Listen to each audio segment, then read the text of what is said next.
Hey, so we went scuba diving in July, I think it was, and absolutely dreaded it.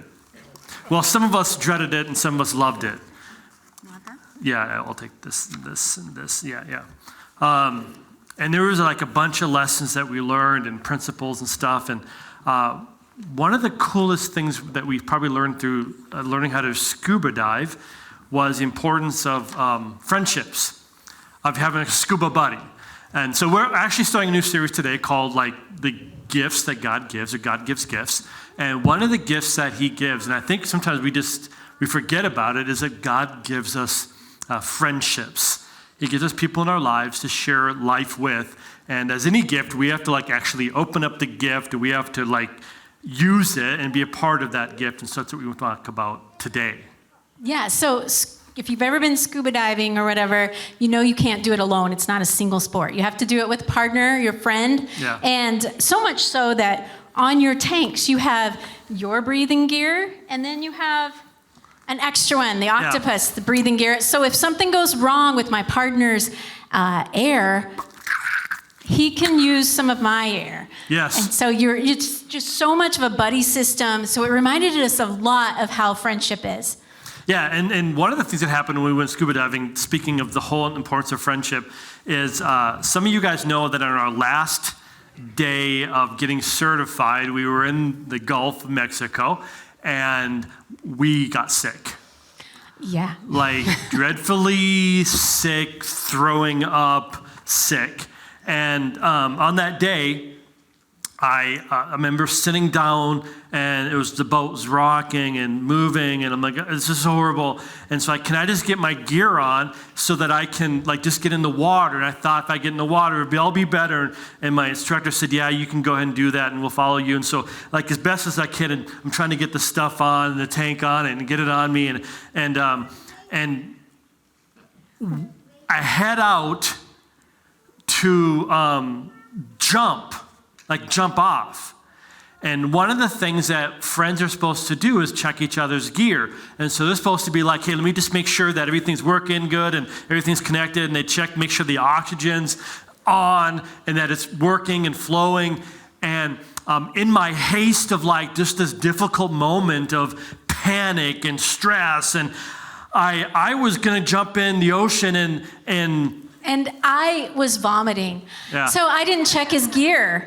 And yeah, none of his gear got checked by me or anybody. And so I'm fixing to go in the water, and as I'm going in, one of the instructors said, hey, has someone checked your gear, your body or whatever? And I'm like, what?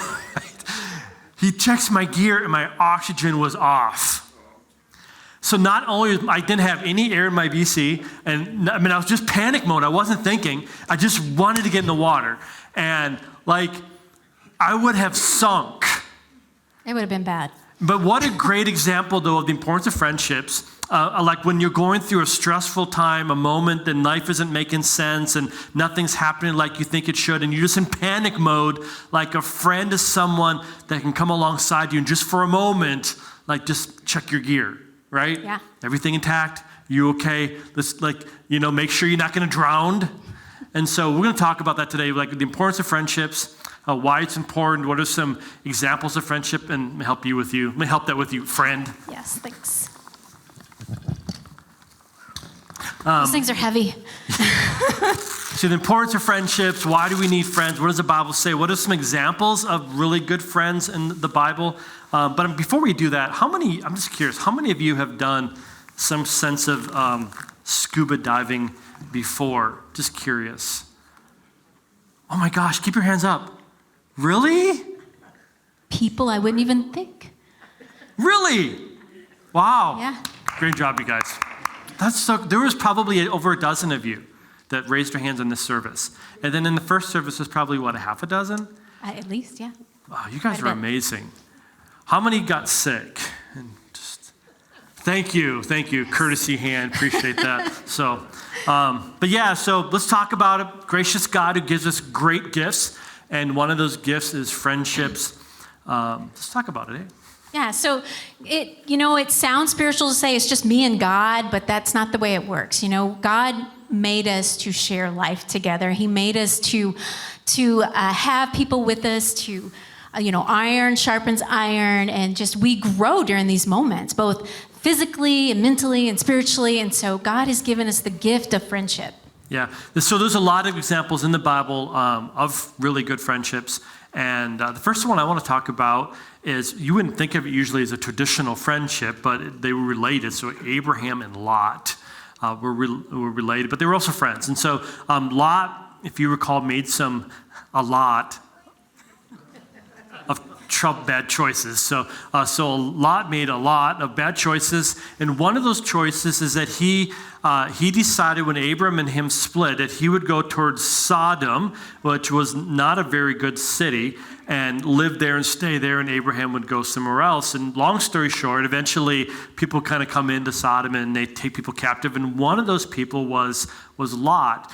And so you see this friendship working because Abram, no one really knew who he was. If you look at in Genesis chapter 14, the list of nations, Abram wasn't a nation, wasn't in this list or anything. And yet Abram got his people together against all these people that were, trying to take Lot, and he went and fought against them. So it's really cool because it's an example, I think, of loyalty in a friendship.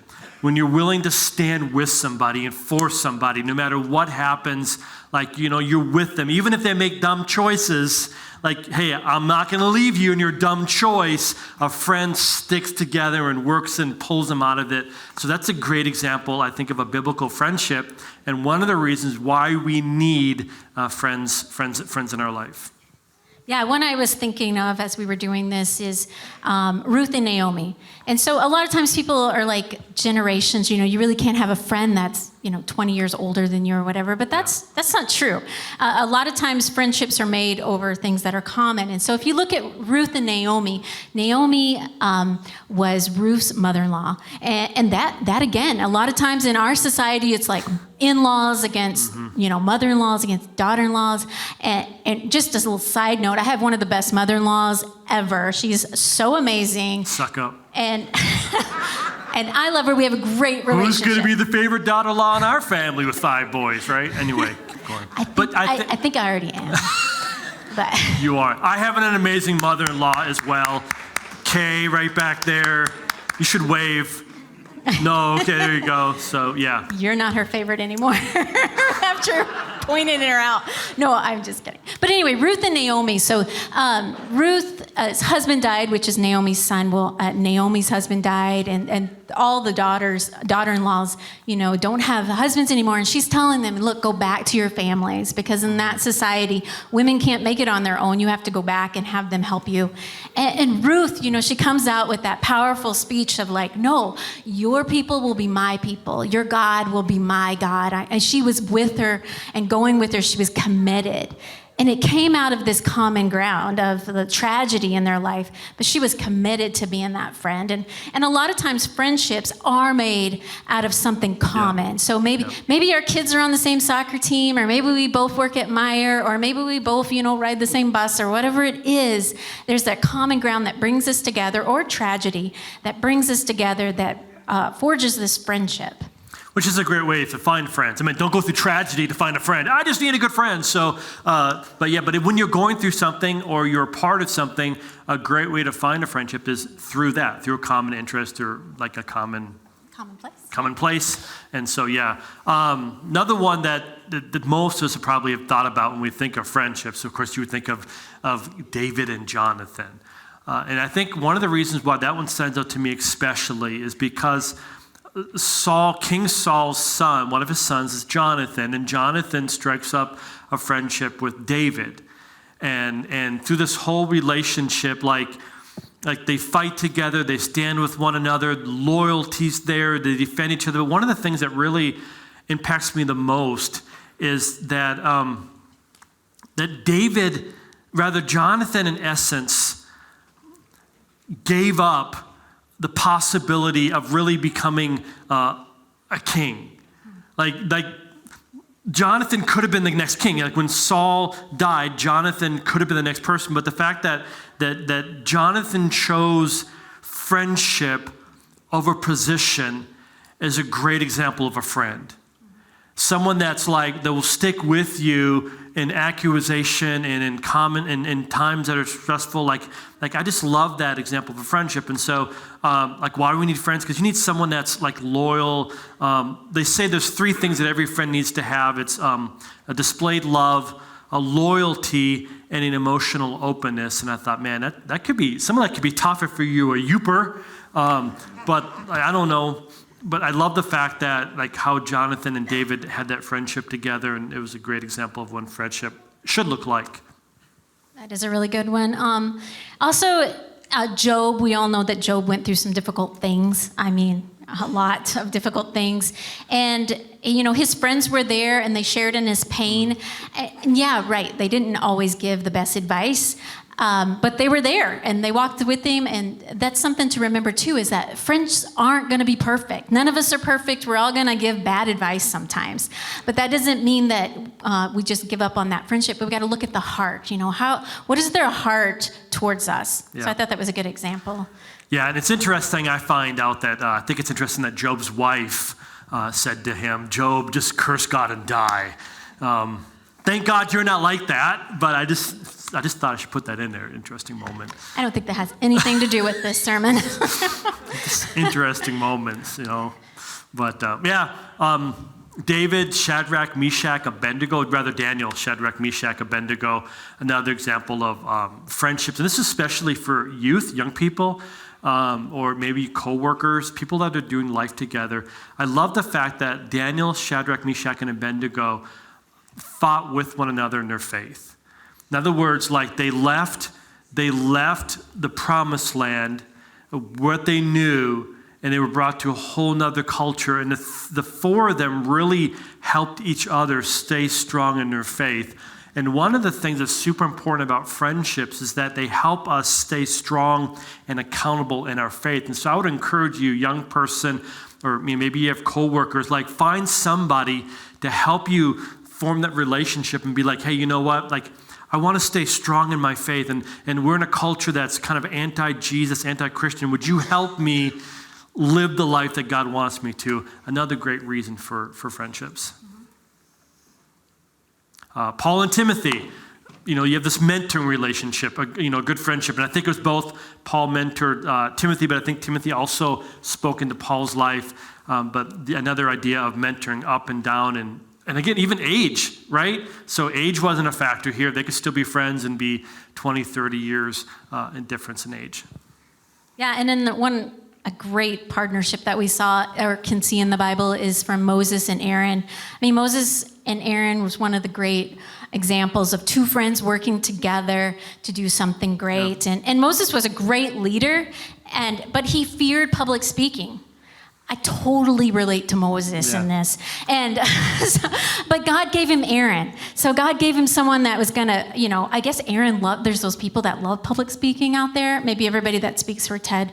But a TED Talk. Yeah. So he was like stepped up. And I love that because it's a perfect example of when you're gifted at something. So say you have a friendship and you're gifted at organization, but your other friend is not, but they're gifted maybe with creativity, and you build that friendship together, and you can help each other's weakness, you balance each other out, and you create something amazing. Yeah. So I do like that about the example of those 2. Yeah. You're just going to start calling me Aaron? Is that what's going to happen? I have been trying to get her to speak. Isn't she a great communicator? She's like, see that? Like, amazing. I want to be like, curse God and die, Job. And yeah, so I try to get her speaking more often, but it's great. It's great having you with us, Pastor Monty. Move on, okay. Jesus had many friends. I mean, like, that's so crazy. Like, the Son of God had friends. Think about that for a moment. He needed them in his life. And his friends. So like Jesus had friends that he needed. So if God needed friends, then how much more do we need people in our lives to encourage us, to walk with us, to share life with us? Like, get this, one of the gifts that God has given to us is friends. It's God's design, but we have to open up the package and be a part of that. So the second part we're going to go into the message is just what we're going to call biblical benefits of friends. And so I told Monica I was going to name this, and here I'm going to get in trouble. I'm so in trouble. I said, I'm going to name this one Friends with Benefits. It's not what I mean, right? So there's some biblical, I'm so in trouble. Like, no, you can't do that, and I did it. And like, anyway, forgive me. So biblical benefits of friends, like the Bible talks a lot about, not just in the story that we see through friendships that we can study to see how friendships worked and things that happen, but also just point blank scriptures about friendships. Yeah, and as we were working on this message, I had done some research on friendship, and I came across this quote, I guess, and it says, friendships are just as important to your overall quality of life as choosing not to smoke, eating healthy foods, and getting enough sleep every night. And researchers have found that the people who have satisfying relationships with others were happier, better adjusted, and had fewer health problems. So truly, God has given us the gift of friendship for all those reasons as well. And there should be like public announcements, like get a friend or whatever. PDAs with like, I don't know. So here's one of them, of course, Proverbs 27:6. This might be one you want to write down. Wounds from a friend can be trusted. So a friend has the ability out of relationship to speak into your life and say, hey, I see an error that I'm concerned about out of love. And so godly correction can happen from a friend. Positive influence. Ecclesiastes 4:9. How many used, remember you don't even know maybe, how many used Ecclesiastes 4:9 for your marriage? It's like where two are better than one. You remember this at all? And two together and a cord of three easily. I'm totally messing up the verse. Do you have it memorized? Do I? No. Did we do this one in our marriage? Yes. We did. I'm just testing you. Oh. I know it's been so long. I have no idea if it was in. I don't remember either. But it's, with three chords, it's stronger. Yeah. So you and your spouse and God. Or you and your friend. And so, you can use it. Ecclesiastes 4:9. Really, the context is about friendship and about doing life together. And so finding people in your life that really make you stronger. And sometimes it's very intentional. And so I'm just going to give you a few names, and these aren't everybody. I would consider everyone here a friend. I hope that you would say mutually. But I would consider all of you a friend. But there's some people in my life that were like I really had to pursue this friendship at a deeper level. And so I've tried not to use names that attend our church because people would be like, why you didn't call my name? If you didn't hear your name called, I did call your name. You just didn't hear it. And so the other person that I want to mention besides you is Bob Carlson. Is someone that in our church that has been a friend for 20 years in my life. And but here, it's this distinctive trait that Commander Bob, also known as, has that really, like, why I would consider him a friend. And it's this idea of serving. Like, Bob Carlson has an incredible servant heart, the ability to just give and serve people without wanting anything in return. And I love that about him. And that's something that I've really drawn to and want to be part of my life. Another one is Gary Grogan, has been a spiritual mentor of mine. When I first met Gary Grogan, he'll be actually at our E3 conference coming up in January. He just has a spiritual insight that I'm like, I want that. And so investing and having him invest in my life on a friendship level. Dave Ford is another one I would consider a friend. How many remember Dave Ford? He's the guy that spoke on October 17th for Pastor Appreciation. Dave is like Mr. Encourager. He definitely has the gift of encouragement. So this is Dave. Dave is like, I just want you to know you're awesome. And you're awesome. And you're awesome. And he just has like this awesomeness that he can do, like right? And he stayed at our house for like a week, and he is like that all the time. He's just amazing, and it's just awesome that he's got that gift of encouragement. Oh my gosh, he'd walk into the house and be like, oh, come here. Oh, you're so awesome. And that was to my dog, And That's true. That really is true. But man, I'm like that, like, Something to strive for. yeah, you know? so like that's a friend. You find these good qualities in people and you're like, I Yeah. want that. That's, yeah. Another good friend of mine, I know I can have a long list, but this is somebody else that has been important to me over the years, is Jimmy McDonald out of Green Bay, one of the pastor friends in Green Bay that I meet with regularly. And Jimmy is just positive. Maybe he's from Texas. Maybe that's why. He's from the South. Yeah. You know. But he's just like, he's always that's not positive, always just looking at things with a positive light. And I love that. So those are some people in my life that I'm like, okay, I want to seek people, friendships, not for what I can get out of them, but because I just connected to that. So Isn't his wife from the UP though? Maybe that's why he's positive. Isn't she from like Marquette? his wife is from Marquette. Yes. That's true. That could be why he's so amazing too. It's a good balance. Yeah. Another verse we were looking at was Hebrews 10:24, and it tells us to watch out for one another, not to give up meeting together. Yeah.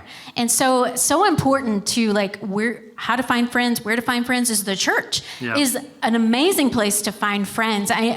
I believe that when you come here, I mean, we are the body of the church, but when you come here and you worship together and you have that time to serve together, you create amazing friendships. There's so many amazing friendships happen through serving, and I think that COVID kind of isolated us. Well, obviously, COVID isolated us from that. But a lot of people, it's really hard to get back into that. And we forget that we don't just come to church to see what we can get filled in, which that's what you can happen when you're watching on screen. But you come here so that you can be a blessing to someone else. Yeah. Who can you speak to? And who's walking by you that you can give a smile to or hug or ask how they're doing and be a blessing and serve along. Yeah. And so I think the church, meeting together is a huge way to meet and get friends. Yeah, and Hebrews 10:24, don't forsake the assembling of the saints, and recognizing that you're all ministers, and like your responsibility is to minister to one another, not just every other day of the week, but definitely Sunday. Like there's a reason why we come together. It's that you can minister to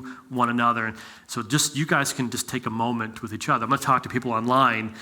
So maybe you're still online only, and sometimes there's a good reason for that, but sometimes it's simply because it's very comfortable.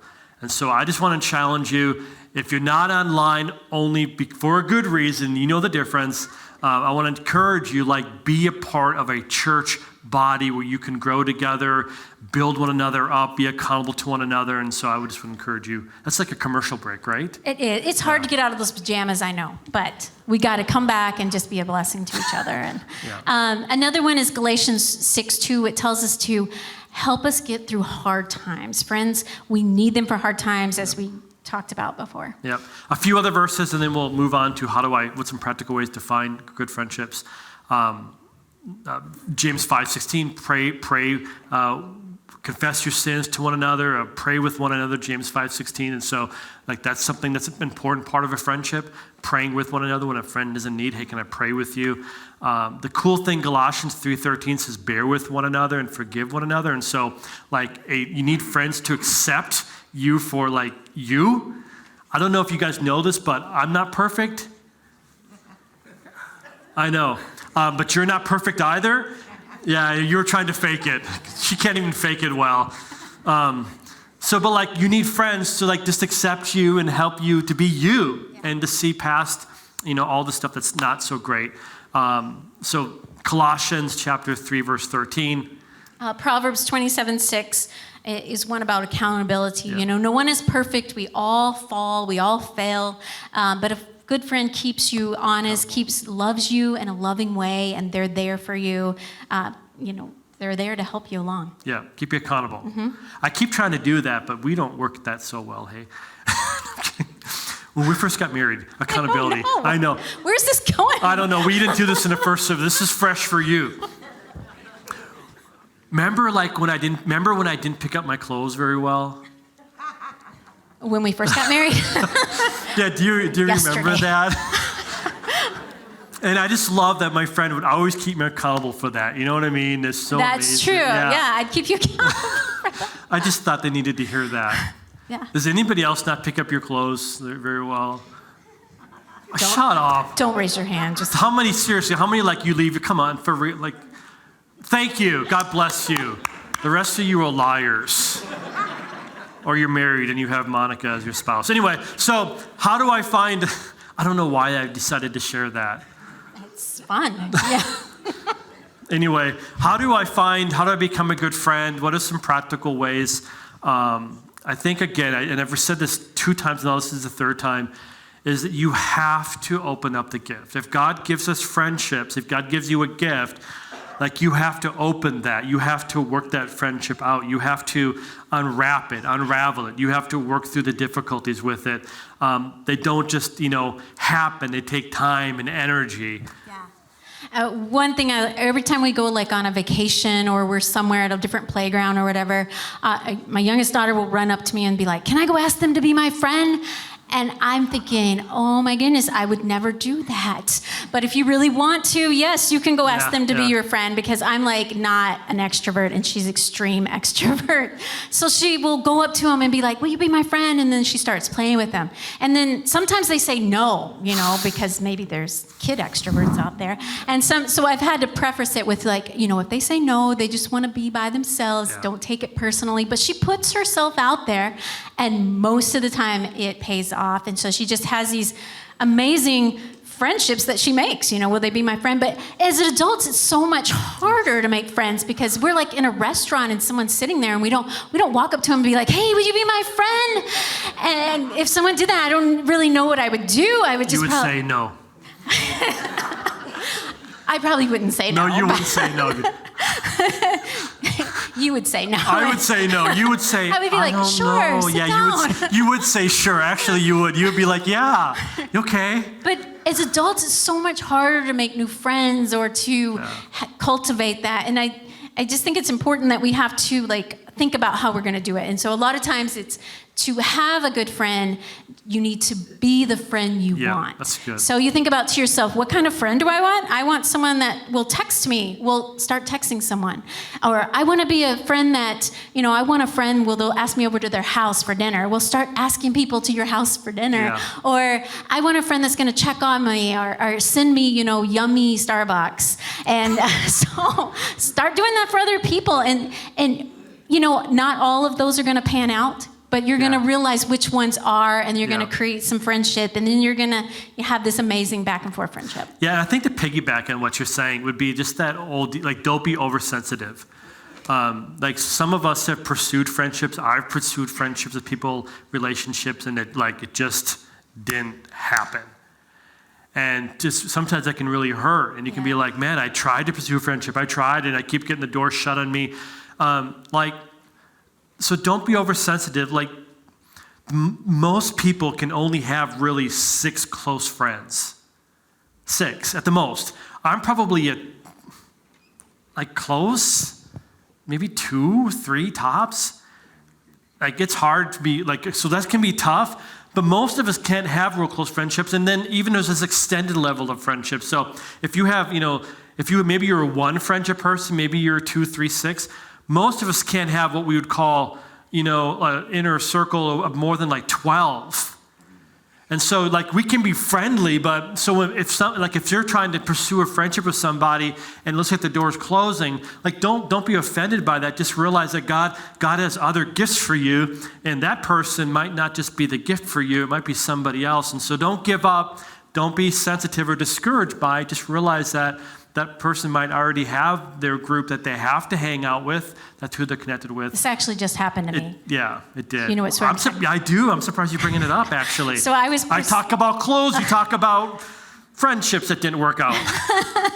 I was pursuing this person to meet with them and have this relationship with or whatever. Just back and forth, and it just wasn't working. And so I was just like, okay, I'm not going to give up. I was persistent, and there was always something coming up where they couldn't. And so I was just very discouraged. You were very discouraged. Because I'm like, why don't they like me? But it's true. It's But I just realized, this person is super busy. This person has a lot on their plate. And so I did reach out to a next person. And I almost didn't, but I'm really glad I did, because this person responded with, let's get together. I can't wait. Do you want to stay the night at my house? It was like, whoa. She's like, yes. I did not, I mean, they just, a different response, a different season for that friendship. And so it was really cool. And putting yourself out there and knowing that you might get rejected, but it's not to take it personal, like you said. Yeah. Yeah, I'm surprised it talks about that too. I really am too, so good for you. Wow, that was really good. My fourth thing would be just be patient when you're looking for a friendship. And I know we talk about this as kids, I think. We talk about kids, like how to make friends, but like as adults, we get older, we don't think we should talk about it, but we should, because it's God's gift to us. It's like we need people in our life. We need inner friendships. And so be patient, be persistent. Most friends don't happen overnight. And so one time and done isn't going to create a friendship. And for me, it takes sometimes a year, maybe 2 years before I really can trust somebody. And so just like take time at it, let it work small steps. Sometimes when I build friendships, like in new areas that we move to, like I will like pursue somebody and be like, hey, you want to grab lunch? And then that'll be just a lunch, and then we'll go see what happens after that. But yeah, just be persistent, take your time at it, but don't give up, because it is God's gift for you. And let me just caution you this, when you're going through a difficult time in your life, when everything is falling apart and nothing makes sense, that's the wrong time to try to find a friend. And you already have to have a relation, like we have a friendship with somebody so that when life isn't working, someone can come into our life and speak into our life and encourage us and edify us and build us up. If you're going through a hard time and all of a sudden you're like, hey, I just need to find a friend, they don't know enough about you to speak into your life. Does that make sense? And so when times are going great, those are the times that you need to find some intimate relationships first, so that you guys can kind of help each other through the difficult times in life. Yeah, and I think that goes back to the scuba example. I mean, if you're going scuba diving and you're all by yourself and then you run out of air, that's not the moment to be 60 feet in the bottom of the ocean going, I really could use... I could phone a friend right now. Yeah, that's a crisis moment. And it's a perfect example of when you're in a crisis moment, it's too late to be like, okay, I got to get my buddy. And so it's important just to do life together, do those excursions together or whatever, so that they're there when you need them or when they need you. Yeah. So I just want to make my message today is this, like find someone to share life with.